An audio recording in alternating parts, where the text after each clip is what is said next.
Karamihan sa mga lalaki ay nabubuhay sa paniniwalang kailangan nilang mapabilib ang mga babae gamit ang pera, itsura o karisma. Pero paano kung sabihin ko sa iyo na ang tunay na susi sa atraksyon ay ang pag-unawa sa mga nakatagong psikolohikal na trigger, mga kahinaan na minsan ay hindi rin namamalayan ng mga babae mismo. Tulad ng mga lalaki, ang mga babae ay may mga hindi malay na pagnanasa, kahinaan at emosyonal na reaksyong hindi nila laging kayang kontrolin. Ang problema, karamihan sa mga lalaki ay walang ideya kung paano ito matutukoy o magagamit sa kanilang sariling kapakinabangan. Ngayon, susuriin natin ng malaliman ang 10 nakatagong kahinaan ng mga babae, mga psikolohikal na trigger na kapag naintindihan mo, ay magbabago sa paraan ng pakikitungo mo sa mga babae habang buhay. Simulan na natin. Isa, ang kapangyarihan ng emosyonal na katiyakan. Ang mga babae ay likas na emosyonal na nilalang, pero hindi ibig sabihin ito na wala silang kontrol. Ang totoo, ang kanilang emosyon ang madalas na gumagabay sa kanilang mga desisyon, lalo na pagdating sa mga relasyon. Isa sa kanilang pinakamalalim na nakatagong kahinaan ay ang matinding pangangailangan para sa emosyonal na katiyakan. Gusto ng babae na makaramdam ng emosyonal na seguridad sa isang lalaki. Hindi lang siya naghahangad ng pagnanasa o kasabikan. Hinahanap niya ang katatagan, ang pakiramdam na hindi siya iiwan kapag naging mahirap ang sitwasyon. Ito ang dahilan kung bakit likas na naaakit ang mga babae sa mga lalaking nananatiling matatag at hindi natitinag emosyonal, yung mga kalmado kahit sa gitna ng kaguluhan. Ang lalaking masyadong reaktibo, sumpungin o emosyonal na umaasa sa kanya ay mabilis niyang ilalayo ang loob. Bakit? Dahil ito ay nagpapakita ng kahinaan. Gusto ng babae ang pakiramdam na ligtas siya, at ang kaligtasang iyon ay nagmumula sa kakayahan mong kontrolin ang sarili mong emosyon, anuman ang mangyari. Isipin mo ito, kapag naramdaman ng isang babae na kailangan ka pa niyang i-stabilize emosyonal, baligtad na ang papel. Ikaw na ngayon ang marupok at siya ang napilitang maging dominante. Ang ganitong dinamika ay mabilis pumapatay ng atraksyon. Sa halip, isabuhay mo ang kumpiyansang tahimik at matatag. Ibig sabihin, kapag nagagalit siya, nananatili kang kalmado. Kapag may hindi ayon sa gusto mo, hindi ka nagrereklamo o nagpapanik. At kapag may pagsubok, hinaharap mo ito ng may katahimikan at tapang. Ang lalaking nagbibigay ng emosyonal na katiyakan ay nagiging ligtas na kanlungan para sa babae. Isang bagay na palagi nilang hinahanap, madalas nang hindi nila alam kung bakit. 2, ang mga babae ay naakit sa hindi nila ganap na makukuha. May isang hindi mapapabulaan ang katotohanan tungkol sa likas na ugali ng tao. Pinapahalagahan natin ang mga bagay na bihira o mahirap makuha. Kaya nga sobrang kaakit-akit ang mga diamante, mamahaling kotse, at limitadong edisyon ng sapatos dahil hindi basta-basta nakakamtan. Ganito rin eksakto ang pag-iisip ng mga babae pagdating sa atraksyon. Isa sa kanilang nakatagong kahinaan, naakit sila sa mga lalaking hindi nila ganap na makuha. Ang mga lalaking laging available, masyadong sabik o lantaran ang pagpapakita ng interes ay nawawalan ng halaga sa paningin ng isang babae. Maaring pahalagahan niya ang atensyon, pero hindi niya ito hahabulin. Sa kabilang banda, ang mga lalaking may distansya at misteryo ay gumigising ng isang malalim na pagnanasa sa loob niya. Ang kagustuhang mapalapit at punan ang puwang na iyon. Kaya madalas mabaliw ang mga babae sa mga lalaking tila walang pakialam o mahirap basahin. Hindi dahil gusto nilang balewalain sila, kundi dahil binibigyan ng kanilang isipan ng mas mataas na halaga ang isang bagay na hindi tiyak. Paano mo ito magagamit sa iyong pabor? Huwag kang laging available. Ipawonder mo sa kanya kung kailan ka ulit makikita. Panatilihin ang iyong kalayaan. Magkaroon ng buhay na hindi umiikot sa kanya. Dahan-dahan mong ibahagi ang sarili mo. Huwag mo agad ibigay ang lahat. Hayaan mong unti-unti kanyang makilala. Kapag naramdaman ng babae na lubos ka na niyang nakuha, doon nagsisimulang mawala ang kanyang interes. Kaya panatilihin mong may bahagi ng sarili mo na parang hindi pa niya lubos na naaabot at hinding-hindi siya titigil sa paghabol sa iyo. 3. Ang di inaaming impluensya ng malalim na boses at matatag na presensya isa sa pinakanamimintis at hindi napapansing psikolohikal na trigger ng atraksyon ay ang pagkakaroon ng malalim, kontroladong boses at isang makapangyarihang presensya. Ipinapakita ng mga pag-aaral na ang mga lalaking may mas malalim na boses ay kadalasang nakikita bilang mas dominante, may tiwala sa sarili at kaakit-akit. Hindi lang ito basta kagustuhan, nakaugat ito sa evolutionary psychology. Ang malalim na boses ay hindi namamalayang nagbibigay ng senyales ng mataas na testosterone at likas na kakayahang mamuno, mga katangiang likas na hinahanap ng mga babae. Pero hindi lang ito tungkol sa boses mo, kundi sa kabuuan mong presensya. Mahina ang mga babae sa mga lalaking marunong pumukaw ng pansin kahit hindi nagsasalita. Ang presensya ay isang bagay na naipadama mo bago ka pa magsalita. Ito'y kung paano mo dalhin ang sarili mo, kung paano ka gumalaw, at kung paano ka tumutugon sa mga nangyayari sa paligid mo. Ang lalaking may matatag na presensya ay kumikilos ng may layunin, hindi nagkakandahirap o nagmamadali, at nananatiling kalmado. Hindi siya takot tumingin sa mata at hindi siya madaling umiwas. Nagsasalita siya ng dahan-dahan at may saysay, parang bawat salita ay may bigat. Sa kabilang banda, ang mahinang presensya ay makikita sa kubang postura, nerbyosong kilos, at boses na walang tiwala. Ang maliliit na detalye gaya nito ay agad nagpapahiwatig ng mababang kumpiyansa, kahit hindi ito namamalaya ng lalaki.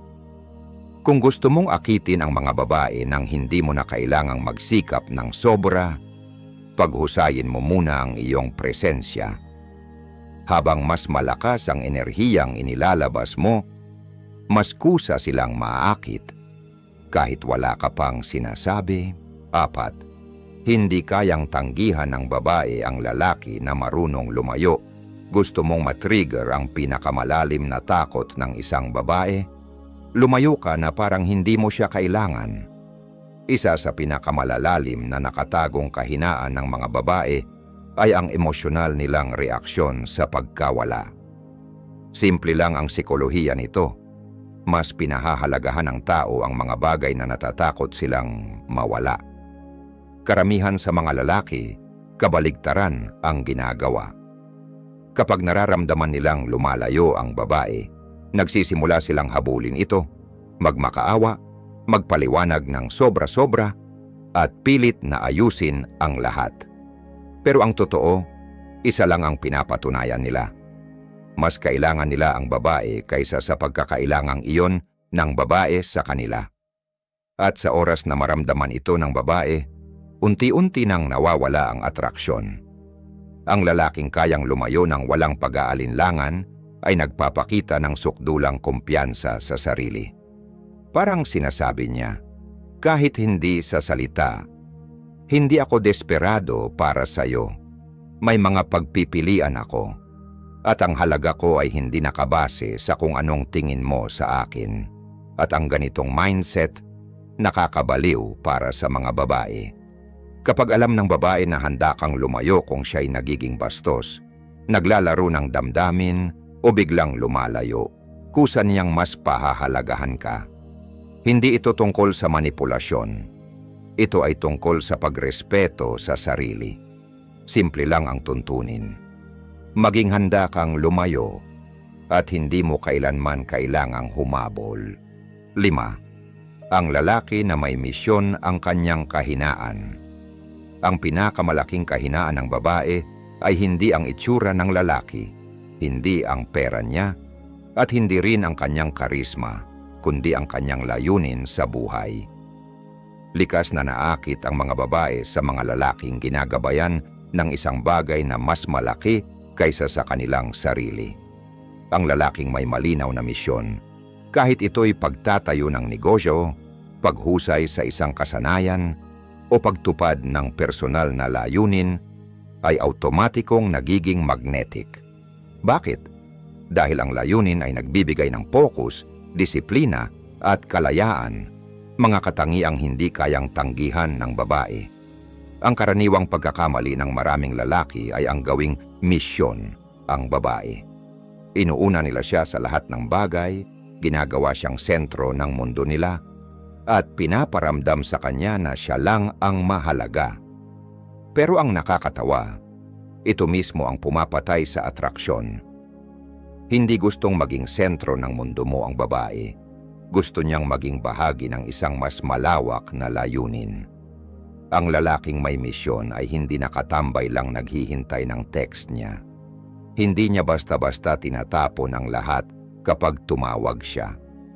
Abala siya sa pagtupad ng sariling pangarap at dahil doon, nagiging hindi siya matanggihan. Kaya itanong mo sa sarili mo, ano ang binubuo mo? Ano ang hinahabol mo? Kung wala kang misyon, mararamdaman ito ng babae at hindi siya magtatagal. 6. Ang paradox ng kontroladong pagkakaroon ng kahinaan. May isang masalimuot na balanse pagdating sa pagiging bukas sa emosyon. Kung sobra, makikita ka ng babae bilang mahina. Kung kulang naman, ituturing kanyang hindi emosyonal na available. Mahina ang mga babae sa mga lalaking nakakaintindi sa paradox na ito. Mga lalaking kayang magpakita ng kahinaan, pero sa paraang pinapalakas pa rin nila ang kanilang lakas. Isang karaniwang pagkakamali ng mga lalaki ay ang akalang gusto ng mga babae na palagi silang emosyonal na nagpapakita ng nararamdaman. Mali ito.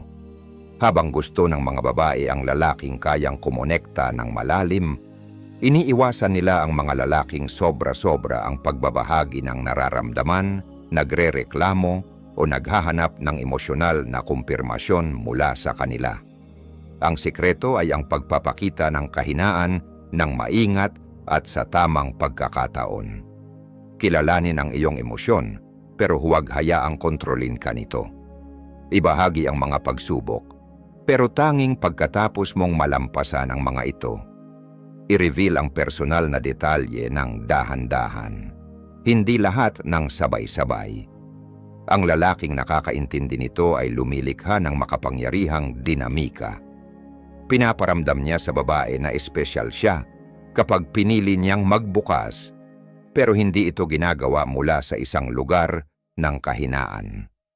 Ang lalaking sobrang nagpapakita ng nararamdaman ng maaga, nagdedeposito ng kanyang problema sa kanya, o palaging naghahanap ng kumpirmasyon, ay magmumukhang nangangailangan at emosyonal na hindi matatag. Sa kabilang banda, ang lalaking nagbubukas ng sarili sa sariling mga kondisyon ay nagiging hindi matanggihan. Ang emosyon ng isang lalaki ay dapat parang malalim na dagat, makikita, pero hindi nakaka-overwhelm. Mahina ang mga babae sa mga lalaking may lakas upang magpakita ng kahinaan, ngunit may kontrol upang gawin ito sa paraang pinapalakas pa ang kanilang presensya. 7. Ang mga babae ay programado upang subukin ang iyong lakas. Hindi alam ng karamihan sa mga lalaki na palaging sinusubok sila ng mga babae. Ang mga pagsusubok na ito ay hindi basta-basta, mga subconsciously na paraan ng mga babae upang malaman kung ang isang lalaki ay talagang malakas. Maaring hamunin ka ng isang babae sa iyong mga opinyon para makita kung maninindigan ka.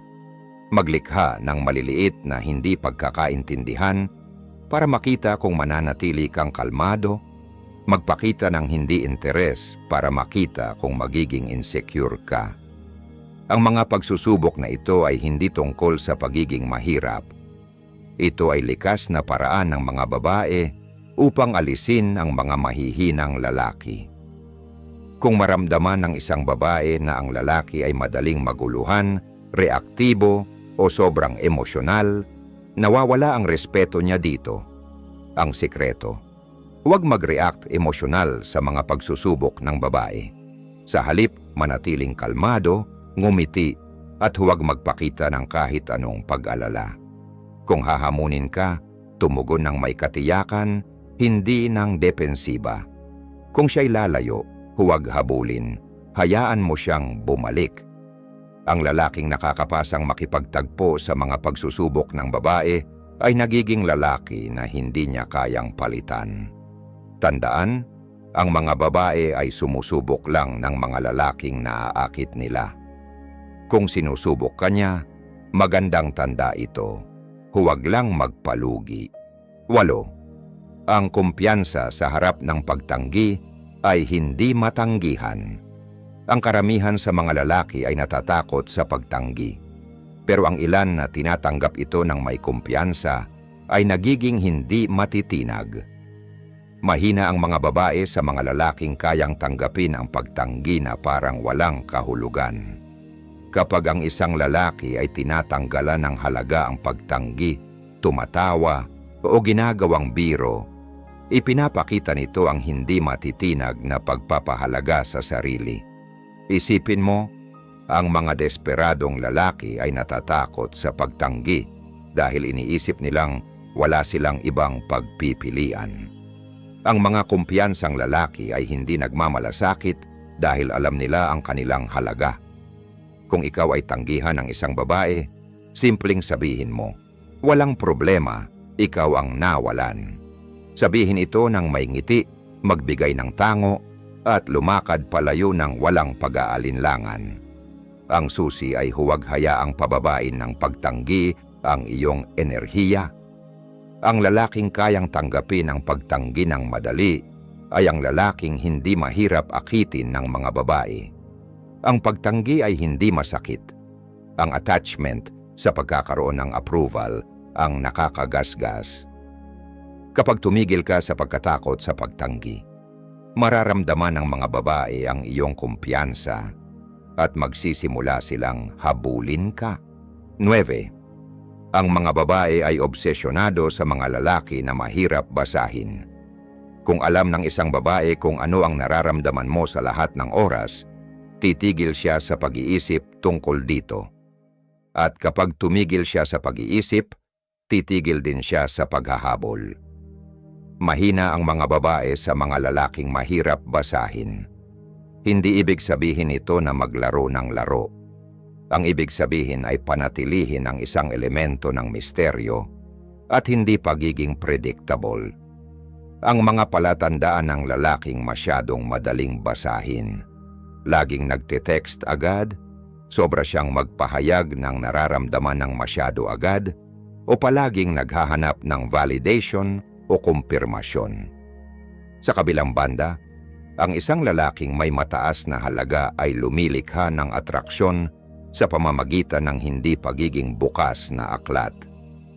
Pinananatili niya ang interes ng babae sa pamamagitan ng pagiging pili sa kung anong bagay ang ibinabahagi niya at tumutugon sa sariling oras, hindi agad-agad, at pinapanatili ang isang aura ng kalmado at hindi predictability. Ang pagnanasa ay pinapalakas ng curiosity. Kung palagi niyang alam kung ano ang susunod, tapos na ang paghahabol. Ang lalaking kayang magpasabog ng imahinasyon ng babae ay ang lalaking hindi niya kayang tigilan ang pag-iisip. 10. Ang lalaki na kontrolado ang kanyang mga pagnanasa ay kontrolado ang lahat. Ang pinakamalaking kahinaan ng mga babae ay hindi nila kayang tiisin ang isang lalaking kontrolado ang kanyang sarili. Karamihan sa mga lalaki ay kontrolado ng kanilang mga pagnanasa, Hinahabol ang mga babae, naghahanap ng validation, at hinahayaan ang pagnanasa na magdikta ng kanilang mga kilos. Pero ang mga lalaking may kapangyarihan ay yaong mga kontrolado ang kanilang mga pagnanasa sa halip na palayain sila nito. Mahina ang mga babae sa mga lalaking hindi naghahabol ng walang direksyon. Pinipili nila ng maingat, hindi sila desperado para sa intimacy. May mga pamantayan sila, may disiplina sa sarili, at hindi hinahayaan ang kasiyahan na magdikta ng kanilang layunin. Ang sandaling tumigil kang manghabol sa mga babae ay ang sandali na sila na ang magsisimulang manghabol sa iyo. Ang lalaking kayang lumakad palayo, magsabi ng hindi at ilagay ang kanyang misyon bago ang kanyang mga pagnanasa ay ang lalaking laging nais ng mga babae. Ang atraksyon ay hindi tungkol sa mga tricks. Ito ay tungkol sa pag-unawa ng sikolohiya at pagpapalakas ng iyong sarili. Ang mga babae ay naaakit sa mga lalaking kumakatawan ng lakas, layunin, at respeto sa sarili. Kung mapapalago mo ang mga katangiang ito, hindi lang ikaw ang nais nila, kundi magiging kailangan kanila.